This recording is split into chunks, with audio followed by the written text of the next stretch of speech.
ನಳ್ಳಿ ಸಾಂಬಾರು, ರಾಗಿ ಮುದ್ದೆ. ವಿಶೇಷವಾಗಿ ಒಂದೇ ಒಂದು ನಳ್ಳಿ ಸಿಕ್ತು. ಈಗ ಹಿಡಿದು ಕ್ಲೀನ್ ಮಾಡಿದೆ. ಹೆಂಗೆ ಬಿಸಿ ಸಾಕೋಕ್ಕೆ ಹೆಂಗೆ ಒದಾಡ್ತಾ ಇದೆ ನೋಡಿ. ಇವಾಗ ಹಿಡಿದಿದೆ ನಳ್ಳಿ. ಇದಕ್ಕೆ ಏಡಿಕಾಯಿ ಅಂತಲೂ ಅಂತಾರೆ. ತುಂಬ ಚೆನ್ನಾಗಿರ್ತದೆ. ಸಿಕ್ಕಾಬಿಟ್ಟ ರೈಟ್ ಇವಾಗ ನಳ್ಳಿಗೆ. ತುಂಬ ಚೆನ್ನಾಗಿರ್ತದೆ ನಳ್ಳಿ, ಒಳ್ಳೆ ಟೇಸ್ಟು. ಡಜನ್ಗಟ್ಟಲೆ ತಂದು ಮಾಡ್ಕೊಂಡು ತಿಂತಿದ್ವು. ಈಗ ಅಪರೂಪಕ್ಕೆ ಒಂದು ಸಿಕ್ಕೈತೆ ನಳ್ಳಿ. ತಿಂತಾ ಇರೋದೆ ಒಟ್ಟಲ್ಲಿ ಟೇಸ್ಟ್ ಅಷ್ಟೇ, ಉಪ್ಪಿನಕಾಯಿ ತಿಂಡಿ.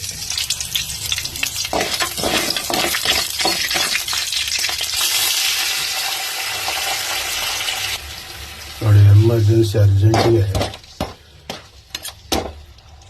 ಒಂದು ಸಿಂಪಲಾಗಿ ಮಾಡ್ಕೊಳ್ಳೋಣ ಅಂತ ಮಾಡ್ತಾ ಇದ್ದೀನಿ. ಒಟ್ಟಿನಲ್ಲಿ ಬಾಯಿ ರುಚಿ ತಿನ್ನಬೇಕು ಅಂತ ಅನ್ನಿಸ್ದಾಗ ತಿಂದ್ಬಿಡಬೇಕು ಅಷ್ಟೇ. ಆಮೇಲೆ ನೋಡ್ಕೋಣ. ನೋಡಿದ್ರಲ್ವಾ, ಒಳ್ಳೆ ಮಜಾ. ತಿಂತಾ ಇದ್ರೆ ಆಹಾ. ಅದರಲ್ಲೂ ಗದ್ದೆ ನಳ್ಳಿಗಳಂದ್ರೆ ಇನ್ನೂ ಚಂದ. ದಪ್ಪನಳ್ಳಿ, ಎಗ್ಗನಳ್ಳಿ ಅಂತಾರೆ. ಎಗ್ಗನಳ್ಳಿ ಏನೇನೋ ಅಂತಾರೆ. ಒಟ್ಟಿನಲ್ಲಿ ದಪ್ಪ ತುಪ್ಪ ಚೆನ್ನಾಗಿ ಸಿಗ್ತದೆ ದಪ್ಪ ಕಾಲಲ್ಲಿ. ಇದು ಸಿಂಪಲ್ ಆಗಿರ್ತದೆ.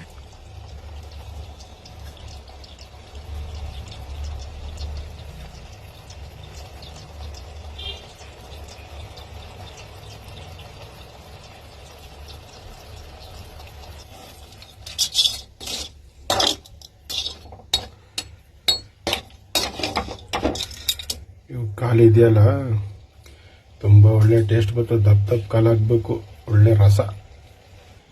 ಹೇಳೋದ್ನೆಲ್ಲ ದಪ್ಪ ಕಾಲಾದರೆ ತಿಂತಾ ಇದ್ರೆ ಒಳ್ಳೆ ಮಜಬೂತಾಗಿರ್ತದೆ. ನಳ್ಳಿ ಸಾಂಬಾರು, ರಾಗಿ ಮುದ್ದೆ. ವಿಶೇಷವಾಗಿ ಊಟ ಮಾಡ್ತಾ ಇದ್ದೀನಿ. ನೋಡಿ, ನಳ್ಳಿ ಎಷ್ಟು ಚೆನ್ನಾಗೈತೆ.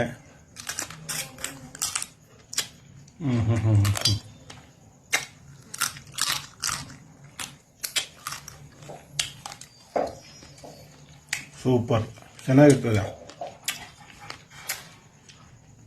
ಈಗ ರೈಟು ಸ್ವಲ್ಪ ಜಾಸ್ತಿ ಆಗ್ಬಿಟ್ಟೈತೆ ನಳ್ಳಿದು. ಹಂಗಾಗಿ ತಿನ್ನಬೇಕಾದ್ರೆ ಸ್ವಲ್ಪ ಹಿಂದೆ ಮುಂದೆ ನೋಡಬೇಕು. ಜೊತೆಗೆ ರಾಗಿ ಮುದ್ದೆ ಬಾಂಬಾಟು ಸೂಪರು.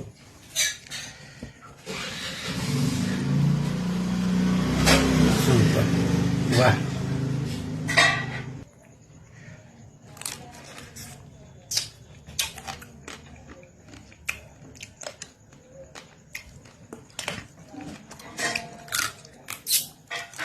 ಮುಂದೆ ಗದ್ದೆ ಬೈಲ್ಗೆ ಹೋದರೆ ನಮ್ಮಪ್ಪ ನಳ್ಳಿಗಳು ಹಿಡ್ಕೊಬರ್ತಾಯಿದ್ರು.